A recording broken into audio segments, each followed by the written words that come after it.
Propam Polrestabes Palembang Jumat siang menggelar razia kendaraan personil polisi di depan pintu masuk Polrestabes Palembang. Personil yang kedapatan membawa mobil akan disanksi tilang dan diminta putar balik untuk menggantinya dengan motor.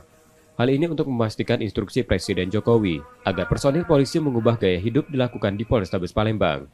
Kapolrestabes Palembang menerangkan, aturan penggunaan motor ini berlaku untuk seluruh tingkatan, mulai Kapolrestabes, Kasat, sampai tingkat paling bawah. Menindaklanjuti apa yang menjadi kebijakan dan perintah Bapak Kapolri pada seluruh jajaran. Yang pertama tentunya untuk belajar kita terkait dengan kehidupan kita kesederhanaan. Yang pertama itu.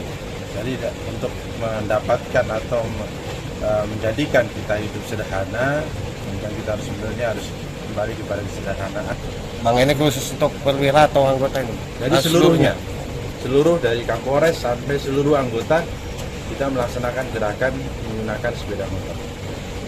Ada sanksi tak bang kalau anggota bawa mobil? Nah, untuk sanksinya jelas ada. Kita sudah